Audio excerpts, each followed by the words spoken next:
Hello guys, it's me, Red the Epic Dinosaur, and today I'm gonna talk about the new drift races and physics introduced to the Shop update on GTA Online. Usually I don't talk too much about this game and try to not to cover it on this channel, but these races caught my attention, and not for the best of the intentions, to be honest. And see how they will be, considering back then the best you can have for drifting was those god awful drift tires. So I wasn't expecting a lot about these new physics and especially the new races, but I saw that a few changes were done to some tuners cars on this update, and man, this is really good, a really fine addition, and finally makes justice to the Drift Tampa that for almost years was considered one of the most scam cars you can get, but nowadays finally is a proper drift car, and we're gonna talk about these physics in a bit. Let's first talk about the races. If you haven't played them, basically is the winner is the one that gets more points. The best way to just get points is basically keep drifting around, getting your combo stacked up.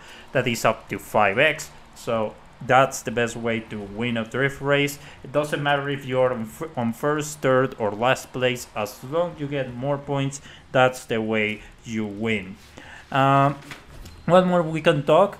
Basically, contact or even a crash can completely demolish your combo or just completely take out your points. So just keep that in mind, and that is basically the same physics of an old Need for Speed Carbon, for example.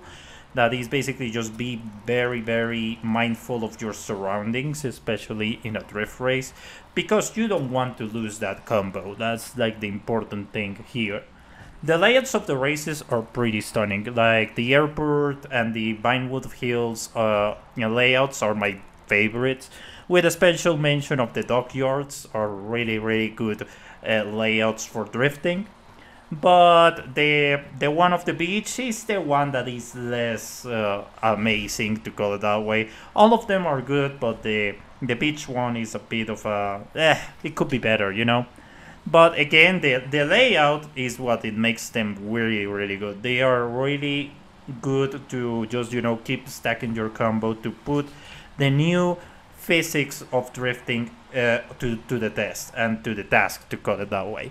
So in my opinion, the layouts overall really good. The drift physics are the ones that I want to talk the most on. This are my highlights. It's a huge improvement from Rockstar that for many years have been trying to implement drifting in GTA Online. They have been failing for a long time. First with the Drift Tampa, second with the tuners and the drift tires that were terrible, and now we have finally this physics in selected tuner cars that makes it worthwhile. Like, the physics are amazing and actually make a really drastic improvement on the terms of drifting in the game. It's very smooth. Again, it's a really good balance of these physics that you have to learn them to actually get around them and actually master them, to at the same time be simple enough to anyone to just be into that. So that's why also the drift races are really simple. You played games like, for example, Car Drift X online, that we're gonna talk about that game in a bit, is not as difficult and complex. When it comes to GTA Online, drift races and the drift physics are a balance between being really challenging, but at the same time really inviting to new people to try them out. So it's a good balance between challenging and beginner friendly, to call it that way. Something that I will change about this physics is that the cars should have a bit more of speed and momentum when they are entering and doing a drift in a corner, for example a hairpin. You kind of feel that the car is gonna stall, and sometimes it stalls, especially when with the Yosemite drift. The cars can stall in some points and you lose your combo.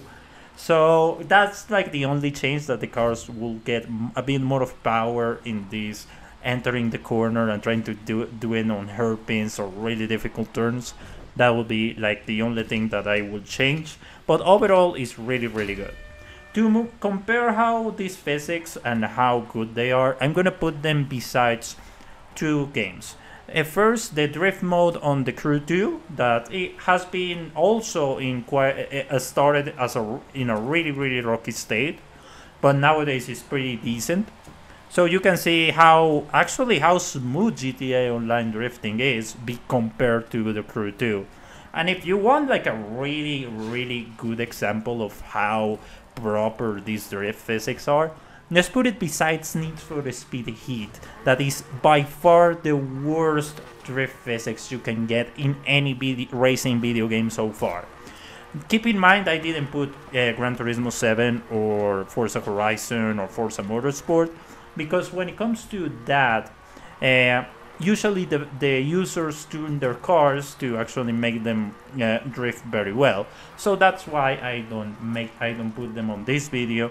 I just decided to put games that have already preset drift physics to test them, and the same field of GTA Online. You can see also that these drift physics aren't exactly the best compared to Car Drift X Online, but to be fair, this is a bona fide drift simulator that had been developed by years now by a small group of developers from Russia. So it's not I know it's not fair for GTA Online, but I just wanted to see like the different drift modes and compare them to GTA Online new mode. In conclusion, I can give a lot of criticism and really hard criticism to GTA Online, but credit where credit's due. This is a huge improvement, and especially is something that is very welcome personally for me to the already good underground racing style of GTA Online that started with tuners. I think tuners keeps being better and better with every single update, especially after its release.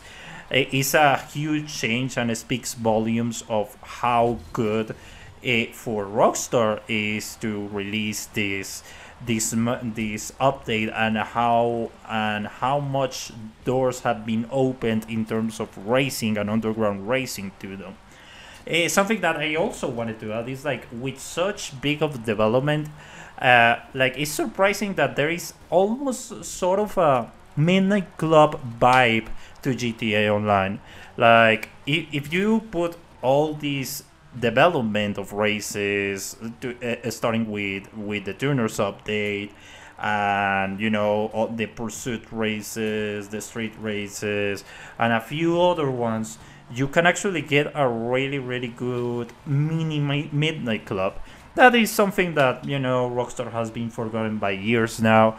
It's quite of a shame, because it will be really, really welcome to the racing games nowadays.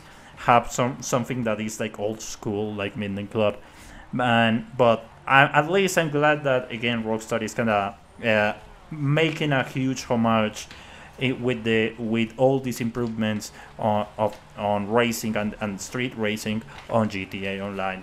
Yes, it's kind of surprising coming from me that I give a lot of criticism to this game, but again, you have to give credit where credit's due, and that's fantastic. I really invite you to try them out. I know it's not gonna be for everyone, and you have to learn them. Sometimes at the start you will fail a lot, but it's basically this learning progress that you will start, and that's the best part of this physics. They invite you to start learning from the get go, and if you keep practicing more and more, you will get better. And that's the whole idea of this physics. Like if you dominate them, you will be really, really good at drifting. And in this game, it's gonna be quite good, especially because the community is quite large. So it's quite nice that you have these this change and this change of pace. So I really invite you to try them out, and if you try them out already, let me know in the comments about this drift physics and races that we got with the Chop Shop update. If you want to know an overall opinion of the update, I will give you my friends GB and Kane reviews on the Eye on the Sky and the description right below, where they actually talk more in depth about the overall update. I just covering the things that I like, that is racing. So that's pretty much when it comes to this. Thank you very much, and see you on the next one, and goodbye.